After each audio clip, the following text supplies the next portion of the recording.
আমি নিজে চিকিৎসক নই, যদিও আমার ঘরে একজন চিকিৎসক আছেন, তবে একজন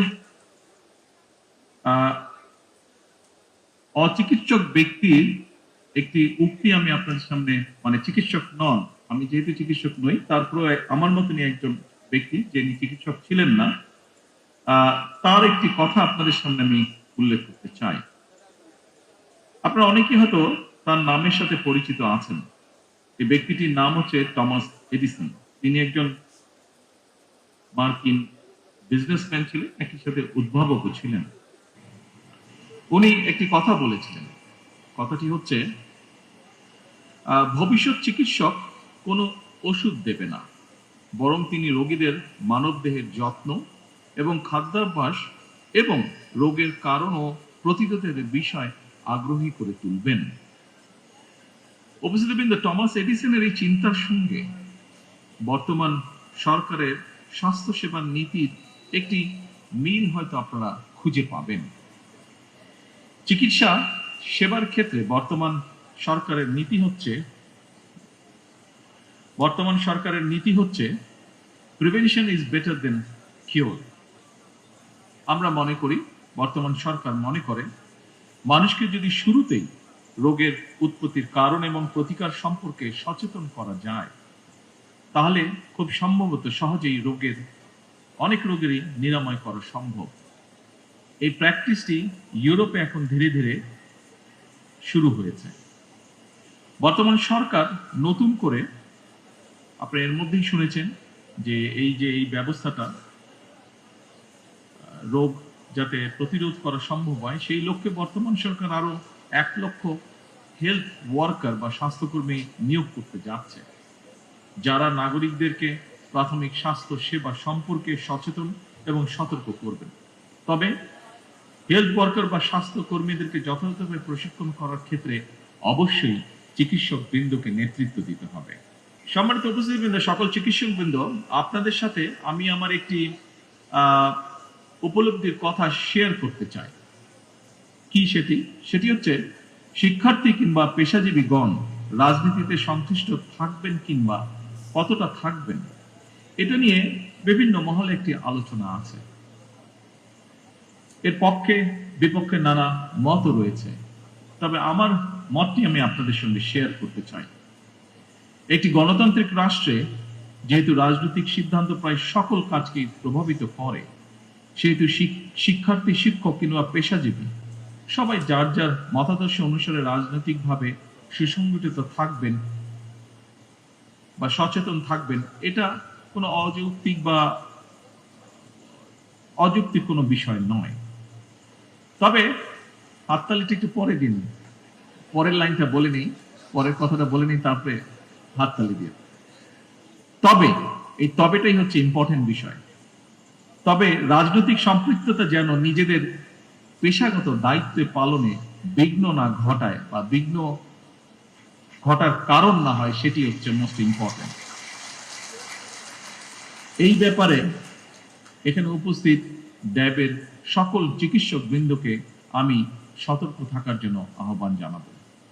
প্রথাগত রাজনীতির বাইরে এসে রাজনীতির গুণগত পরিবর্তন খুব সম্ভবত প্রত্যেকটি সেক্টরে সামগ্রিকভাবে সমগ্র বাংলাদেশে এখন সময়ের একটি কঠিন দাবি বা খুব স্ট্রং ডিমান্ড, এটা আমরা সকলেই সেটি অনুভব করতে পারি, বিশেষ করে 5ই আগস্টের পর থেকে। সম্মানিত সকল উপস্থিতিবৃন্দ, দেশের স্বাস্থ্য ব্যবস্থা এবং চিকিৎসা সেবাকে আরো কার্যকর এবং জনবান্ধব করার লক্ষ্যে আপনাদের পক্ষ থেকে বেশ কিছু প্রস্তাব উপস্থাপন করা হয়েছে। এছাড়াও ডক্টর সুমন আমাদেরকে খুব সুন্দরভাবে একটি প্রেজেন্টেশন দিয়েছে। যে প্রস্তাবগুলো যতটুকু আমি জেনেছি বা যতটুকু আমি জানি, এর মধ্যে হয়তো কিছু বাদ যেতে পারে। যেমন 1 নম্বর, স্বল্পতম সময়ের মধ্যে বিশেষ বিসিএস এর মাধ্যমে 5000 চিকিৎসক নিয়োগ। এরপরে আছে সরকারি, এখনো এটা বাস্তবায়ন হয়নি, শুনে যান, আমি একটু বলি রাখি।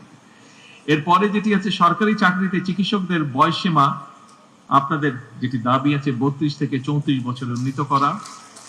চিকিৎসকদের অবসরের যে বয়সসীমা, সেটিও 61 থেকে 65 বছরে উন্নীত করা। চিকিৎসক এবং রোগী উভয়ের নিরাপত্তা নিশ্চিত করতে একটি সময়োপযোগী স্বাস্থ্য সেবা সুরক্ষা আইন প্রণয়ন। এরপরে উপজেলা এবং প্রত্যন্ত অঞ্চলে কর্মরত চিকিৎসকদের জন্য বিশেষ ভাতা প্রণোদনার ব্যবস্থা। এরপরে যেটি আমার মনে আছে সেটি হচ্ছে বেসরকারি খাতে কর্মরত লক্ষাধিক চিকিৎসকদের জন্য একটি সুনির্দিষ্ট ও ন্যায্য বেতন কাঠামো প্রয়োজন। এবং খুব সম্ভবত আরেকটি দাবি আছে, শুধুমাত্র রাজনীতি কেন্দ্রিক না রেখে বিভাগ, জেলা, উপজেলা পর্যায়ে বিশেষিত হাসপাতাল প্রতিষ্ঠা। উপস্থিত সকল চিকিৎসক বৃন্দ, আপনাদের অবস্থান থেকে যদি আমরা চিন্তা করি তাহলে এই দাবিগুলো হয়তোবা খুব একটি অযৌক্তিক নয়। তবে এই ব্যাপারটিও কিন্তু আমাদের সকলের একটু বিবেচনার মধ্যে থাকা উচিত। সেটি হচ্ছে বর্তমান সরকার যখন দায়িত্বভার গ্রহণ করেছে, আমরা একটি ভঙ্গুর রাষ্ট্র পেয়েছি বলা যায়। আমরা পেয়েছি একটি দুর্বল অর্থনীতি, বিভাজিত প্রশাসন, ভঙ্গুর শিক্ষা বা ভঙ্গুর স্বাস্থ্য ব্যবস্থা। সেই অবস্থা থেকে সরকার চেষ্টা করছে সমগ্র দেশকে সফলভাবে ঘুরে যাতে দাঁড় করাতে পারে। সকল উপস্থিতিবৃন্দ, চিকিৎসক ভাই ও বোনেরা, এমন পরিস্থিতিতেও রাষ্ট্র, রাজনীতি, শাসন, প্রশাসনে ফ্যাসিবাদের সুবিধাভোগীরা কিন্তু বসে নেই।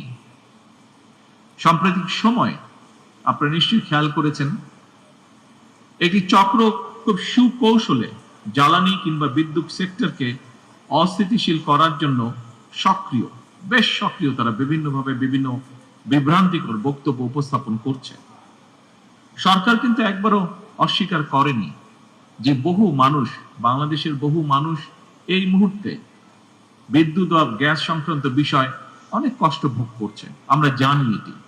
তবে আমি মাত্র উল্লেখ করেছি, আমরা সামগ্রিকভাবে একটি ভঙ্গুর অবস্থা বা ব্যবস্থা আমরা উত্তরাধিকার সূত্রে পেয়েছি। গ্যাস বা জ্বালানি বা পেট্রোল, সামগ্রিকভাবে জ্বালানি খাতে যেই অপরিকল্পিতভাবে প্ল্যান প্রোগ্রামগুলো গ্রহণ করা হয়েছিল, অথবা বিগত দিনগুলোতে কোন নির্দিষ্ট মহলকে সুবিধা পাইয়ে দেওয়ার জন্য যে সকল নীতি গ্রহণ করা হয়েছিল, তার খেসারত সমগ্র দেশ, দেশের মানুষ এবং বর্তমান সরকারকে বহন করতে হচ্ছে। সেজন্যই আমরা এর মধ্যে কাজ শুরু করেছি। আমরা কাজ করেছি যে এই যে অপরিকল্পিত প্ল্যান যেগুলো ছিল, যা আমাদের জ্বালানি খাতকে একটি বিপদের মুখে ফেলে দিয়েছে, কিভাবে সেটিকে সঠিক করে নিয়ে আসতে পারি, আমরা কিভাবে এমন একটি পরিকল্পনা আমরা উপস্থাপন করতে পারি যা বাস্তবায়নের মাধ্যমে এই পেট্রোল বলুন, গ্যাস বলুন বা সামগ্রিকভাবে জ্বালানি খাত বলুন, এর থেকে দেশ এবং দেশের মানুষকে ধীরে ধীরে আমরা সংকট থেকে ধীরে ধীরে আমরা বের করতে পারি, বের করে নিয়ে আসতে পারি।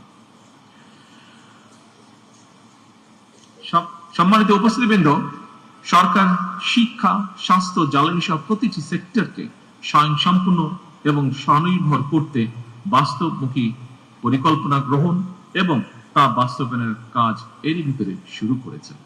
বাংলাদেশের স্বাস্থ্য এবং চিকিৎসা ব্যবস্থাকে আধুনিক করতে এবং স্বয়ংসম্পূর্ণ করতে সরকার ইতিমধ্যেই প্রথমবারের মতন স্বাস্থ্য খাতে দ্বিতীয় সর্বোচ্চ বাজেটকেও বরাদ্দ করেছে। তবে অবশ্যই এখানে শুধু সরকার না, সরকারের পাশাপাশি সরকারের সাথে সমগ্র বাংলাদেশে আপনারা যা চিকিৎসক আছেন, সেটি উপজেলা পর্যায়ে হোক, জেলা পর্যায়ে হোক, ঢাকা বা বিভাগ, যে কোনো পর্যায়ে হোক না কেন, সকল চিকিৎসককে, সরকারি বেসরকারি সকল চিকিৎসক বৃন্দ, আপনাদেরকেও এগিয়ে আসতে হবে। আপনাদের সহযোগিতা, সমর্থন, সাহায্য ছাড়া অবশ্যই সরকারের পক্ষে এগুলোকে বাস্তবায়ন করা সম্ভব হবে না। আমাদের সকলের মিলিত প্রচেষ্টার মাধ্যমে যে জিডিপির যে 5% আমরা নিয়ে যেতে চাচ্ছি স্বাস্থ্য খাতে, এটিকে যদি সঠিকভাবে প্রয়োগ করতে হয়, এর মাধ্যমে যদি দেশ এবং মানুষকে বেনিফিট দিতে হয়, তাহলে অবশ্যই আমাদের সকলকে একসাথে কাজ করতে হবে। এর বাইরেও যত দ্রুত সম্ভব হেলথ কার্ড চালু করার কাজ আমরা চেষ্টা করছি বাস্তবায়ন করতে। এর বাইরে প্রতিটি উপজেলা স্বাস্থ্য কমপ্লেক্সকে 101 শয্যা বিশিষ্ট হাসপাতালে উন্নীত করার সিদ্ধান্ত এরই ভিতরে নেওয়া আছে, যা আপনারা সকলেই অবগত আছেন। তবে যেটি আমি দৃঢ়ভাবে ব্যক্তিগতভাবে বিশ্বাস করি, চিকিৎসকগণ যদি সেবার মানসিকতা নিয়ে নিজেদেরকে নিবেদিত না রাখেন, তাহলে এই অবকাঠামোগত উন্নয়ন দিয়ে কিন্তু আমাদের সফলতা আসবে না। আমি জানি দায়িত্ব পালন করতে গিয়ে আপনাদেরকে নানা সীমাবদ্ধতার মুখোমুখি হতে হয়। তারপরেও কিছু কিছু ক্ষেত্রে অনিচ্ছাকৃত অবহেলা বা দায়িত্ব পালনে শৈথিল্য একদিকে সরকারের সামগ্রিক কার্যক্রমকে প্রশ্নবিদ্ধ করে, অপরদিকে চিকিৎসক কিংবা চিকিৎসা ব্যবস্থা সম্পর্কেও জনমনে অনাস্থা তৈরি করে। এক্ষেত্রে দেশের মানুষ চিকিৎসকদের কাছ থেকে আরো দায়িত্বশীল এবং মানবিক ভূমিকা প্রত্যাশা করে।